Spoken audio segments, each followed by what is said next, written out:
Okay, hi everybody. My name is Oleksii Furman, and I'm very happy to be here. I'm the game designer of the team Eternal Games, and I'd like to present you the Freedom Tower, the game that we were making at gamedev.camp since January. What is Freedom Tower? Freedom Tower is a text-based, tabletop-inspired role-playing game. We are all, to some extent, TTRPG players, Dungeons and Dragons players, 500 players, and people who just love embarking on these mind-blowing theaters of the mind journeys. And we thought it would be a good idea to transfer this experience into a game for PC. And we are aiming at tabletop RPG players. So, without further ado, let's dive right into the gameplay. The Freedom Tower kicks off with creating a character. And you are able to choose from 5 stats. It's a little bit less than in D&D, but I think we covered all the traits that we wanted. We initially went with some different ones, but I think then, looking at what we needed, we kind of decided to have courage, caution, empathy, intellect, and wisdom, which are a little bit different. So, it's classic, but with a twist. And at the beginning, you are able to pick a strength and a weakness for your character. You take it from there. You are able to read what each individual one means by just hovering with your mouth. And the game kicks off with an intro where you wake up from a nightmare in an unfamiliar place and meet somebody who you have never met, but then you actually figure that you have when you were a kid. And then you find yourself on a global map, and that's where you're going to find yourself, pretty often throughout the game. We wanted to have this late winter, early spring feeling, and this is exactly the place where I talk more about our setting. Because that's something that we are really proud of. The game takes place in a fictionalized time of the First World War in Ukraine, and it's a story about a young man who comes to his village to find, so many things have changed while he wasn't here for a long time.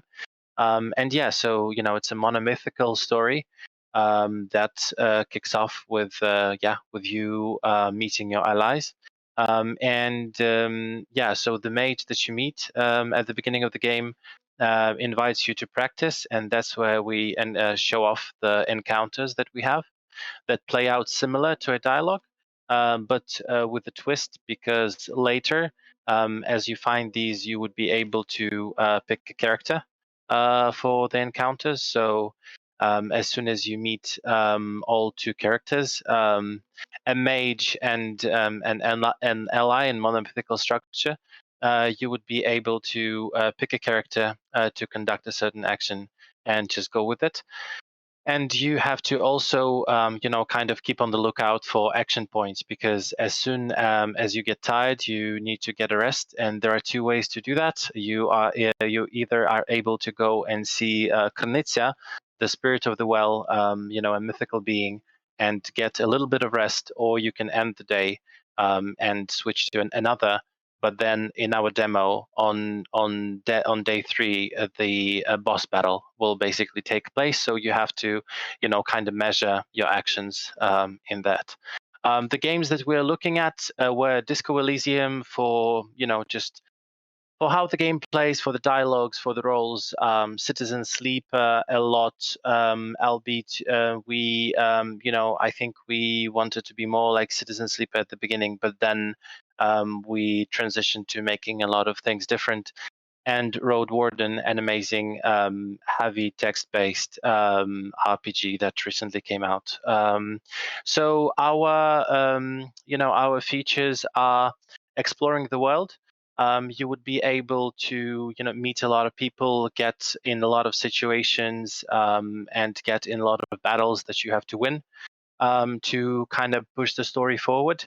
and you are always able to select. There are, in most cases, several encounters on the map. So you are able to select either a dialogue, which would be more relaxing and less demanding, or an encounter that would be more demanding in terms of your energy. The characters would develop throughout the course of the game. It's not really explored in the demo, but they would, in the course of the full game, they would get some positive as well as probably some negative traits. You have to manage your resources carefully. As I said, if you get too exhausted, you wouldn't be able to continue with the flow of the game. So as always in life, you don't have to forget to rest. One of unique selling points are the game taking part in a unique setting, which we are very proud of. We were looking at the work of Jakub Rosalski and some Ukrainian comics, and I think the setting went through a lot of phases throughout the development. And thanks to the amazing work of our artist Anna Mikhel, we have this beautiful, dreamy, yet very horrifying setting where the game takes place. TTRPG on your PC. How many times, all of us have heard these stories where you want to do a TTRPG session, but you don't have a dungeon master, or you can never get together because everybody's busy. In this case, you can just turn on the game and just enjoy that storytelling here on your PC. And also by choosing several characters in a combat encounter, you are able to populate the experience of various characters at an imaginary table. And a true story at heart. The story we tell in Freedom Tower is inspired by the Ukrainian fight for freedom that has been going on for centuries and is going on now. And it's not a modern story, but I think it has a lot of universal truths to it. Um, as I said, I'm a game designer. I've combined the hats of a product owner, producer, and game designer on this project. For the first time, I think, I've tried my skills at world building and story crafting. And with the help of my team, we created a very immersive setting. We've had very interesting and kind of mechanics heavy talks with our programmer a lot, and I think the project really benefited from that. And hey, I've led one of the most motivated teams I have ever met, although I have led a lot of teams in my experience. And on this, I'm passing to our artist, Anna. Hello everybody. My name is Anna Mikhel, and I'm unbelievably lucky to run the whole cycle of visual development for the Freedom Tower game. This includes character creation, concept iterations, and my beloved concept art, as well as UI. I was truly inspired by the mutual interest in Ukrainian history and folklore with my brilliant teammates, and you can notice the huge impact of the Ukrainian classic painters on my style. And to have a chance to showcase it is the best opportunity ever, as well as to pass the word to our 3D artist, Viktor. Hello everyone, my name is Viktor and I'm 3D artist. In this game, my task it was make a main map when players can choose missions. For this, I'm using Blender for models and Substance Painter for textures. And it was my first experience in Unity, and I hope you like it. Thank you for attention. Oleg. Hello, fellow campers and viewers. I'm Oleg, a programmer in Eternal Games. Basically, game revolves around two core mechanics. The first one is a dialogue system. So I've tried to implement a very agile system with multiple choices and resource management. And the second thing is a story system, game story system, which is basically a 3-act structure. So the player can relate to this world and explore the narrative bits in it. So thank you. Okay, on to some of the production and development slides. We have, as we all, began the development of the game in January 2023, and we are expecting to have an MVP in May.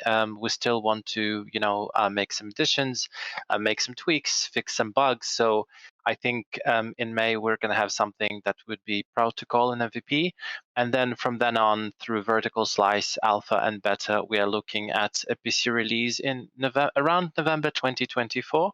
And the budget that we have estimated so far is 150,000 to really, flesh out the stories and have that monomythical cycle in our game. So yeah, from the very beginning, we wanted to create a game that would tell the story of the Ukrainian fight for independence. We also wanted to create a game that we would all enjoy working on collaboratively, and I think we have really managed to find that. We want to keep working on our game and find funds for our project. During that, and so far, we have met amazing new people, including Ole and Lera, who's doing an incredible job of running this very complex yet absolutely amazing game dev camp. And we wanted and we are having great fun. Thank you.